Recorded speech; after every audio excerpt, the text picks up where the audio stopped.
ইসলাম ধর্মের প্রধান ৫টি স্তম্ভের একটি হলো রোজা। পৃথিবীর প্রথম মানব হযরত আদম আলাইহিসসালাম থেকে শুরু করে প্রিয় নবী সাল্লাল্লাহু আলাইহি পর্যন্ত সকল নবী রাসূলদের উপরই রোজার বিধান ফরজ ছিল। কিন্তু শুধুমাত্র রাসূলুল্লাহ সাল্লাল্লাহু আলাইহি উপরই ৩০ দিন রোজা রাখার বিধান আবশ্যিক করা হয়। কিন্তু ৩০ দিনই কেন? এর রহস্যই বা কী?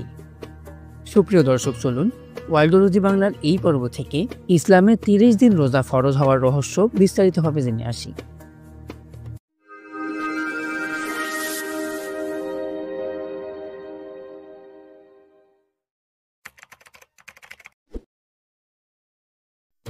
মুসলিম উম্মার জন্য পবিত্র রমজান মাস জুড়ে রোজা পালন করা ফরজ করেছেন আল্লাহ তাআলা। তবে রোজা যে শুধুমাত্র ইসলামের অনুসারী উম্মাতে মুহাম্মাদের উপরই ফরজ হয়েছে তা কিন্তু নয়, বরং পৃথিবীর শুরু থেকেই রোজার প্রচলন ছিল।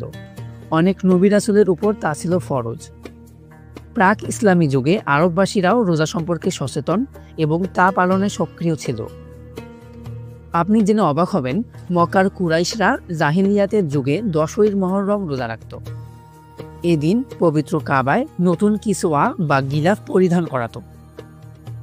এমনকি মদিনার ইহুদিরাও পৃথক পৃথকভাবে আশুরার উৎসব ও রোজা পালন করতেন। তাদের রোজা পালনের দিনক্ষণ ছিল তাদের নিজেদের গণনার সপ্তম মাসের ১০ম দিন। প্রিয় নবী মদিনায় হিজরতের পরও ইহুদিরা রোজা পালন করতেন। তাছাড়া পবিত্র কুরআনে যে আয়াত দ্বারা উম্মাতে মুহাম্মাদের জন্য রোজাকে ফরজ করা হয়েছে, সে আয়াতেই আল্লাহ তাআলা পূর্ববর্তীদের উপর রোজা ফরজ হওয়ার বিষয়টি জানিয়ে দেন। আল্লাহ তাআলা বলেন, হে ঈমানদারগণ, তোমাদের উপর সিয়াম বা রোজা ফরজ করা হয়েছে, যেমনইভাবে তোমাদের পূর্ববর্তীদের উপর ফরজ করা হয়েছিল, যাতে তোমরা তাকওয়া অর্জন করতে পারো।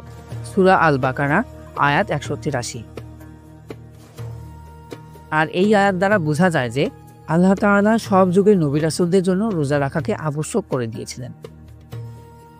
তবে রাসূলুল্লাহ সাল্লাল্লাহু আলাইহি নিজে মাঝে মাঝে রোজা রাখলেও শুরুর দিকে উম্মত বা সাহাবীদের জন্য ৩০ রোজা রাখার বিষয়টি বাধ্যতামূলক ছিল না। মূলত ইসলামের রোজা ফরজ হিসেবে বাধ্যতামূলক করা হয় হিজরি ২য় সনে। ইসলামে যে বছর রোজা ফরজ হয়েছিল তার ঠিক ২ বছর আগে, অর্থাৎ ৬২২ খ্রিস্টাব্দে মক্কা থেকে সাহাবীদের নিয়ে মদিনায় হিজরত করেন রাসূলুল্লাহ সাল্লাল্লাহু আলাইহি। আমরা সকলেই জানি হিজরতের তারিখ থেকে মুসলিমদের হিজরি সাল গণনা শুরু হয়। আর হিজরি ২য় বছরে রমজান মাসে রোজা রাখা বাধ্যতামূলক বা ফরজ ঘোষণা করে আয়াত নাজিল হয়। এরপর থেকেই অপরিবর্তিত রূপে সারা পৃথিবীতে রোজা পালন করা হচ্ছে।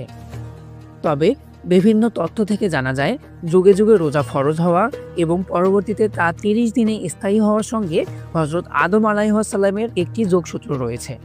আর তা হলো, আল্লাহ তাআলা হযরত আদম ও হযরত হাওয়া আলাইহিসসালামকে সৃষ্টির পর জান্নাতে বসবাস করার নির্দেশ দিয়েছিলেন এবং একটি গাছের নিকটে যেতে নিষেধ করেছিলেন। কিন্তু শয়তানের ধোঁকায় পড়ে হযরত আদম আলাইহিসসালাম ও হযরত হাওয়া আলাইহিসসালাম উক্ত নিষিদ্ধ গাছের নিকটে গিয়ে গাছের ফল ভক্ষণ করলেন। ফলস্বরূপ আল্লাহর আদেশ অমান্য করার কারণে আল্লাহ তাআলা তাদের দুনিয়াতে প্রেরণ করলেন। আর নিষিদ্ধ গাছের ফল খাওয়ার কারণে আদম আলাইহিসসালামের দেহ মুবারকের রং কালো হয়ে যায়। তখন ফেরেশতাগণ হযরত আদম আলাইহিসসালামের দেহের রং পূর্বের ন্যায় পরিবর্তনের জন্য আল্লাহর কাছে প্রার্থনা করেন। তখন আল্লাহ তাআলা চান্দ্র মাসের ১৩, ১৪ ও ১৫ তারিখে রোজা রাখার নির্দেশ দিয়ে ওহী পাঠালেন। আদম আলাইহিসসালাম ওহী অনুযায়ী রোজা রাখলেন। এতে তার গায়ের রং উজ্জ্বল হলো। এই কারণে এর ৩ দিনকে আইয়ামে বীজ বা উজ্জ্বল দিবস বলা হয়।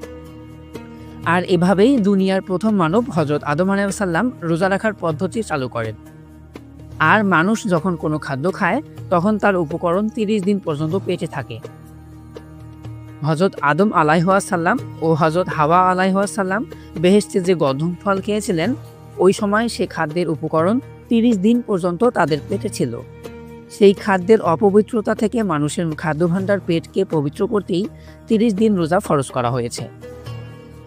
অন্য বর্ণনায় এসেছে, আল্লাহর হুকুম অমান্য থেকে মুক্তি লাভ এবং দেহ থেকে নিষিদ্ধ খাদ্যের উপকরণ দূর করতেই ৩০ দিন রোজা রাখা ফরজ করা হয়েছিল। সুপ্রিয় দর্শক, এই ছিল আমাদের আজকের আয়োজন। ভিডিওটি ভালো লাগলে লাইক, কমেন্ট, শেয়ার করে আমাদের সাথেই থাকুন। পরবর্তীতে কী ধরনের ভিডিও দেখতে চান তা কমেন্ট করে জানাতে পারেন। ধন্যবাদ।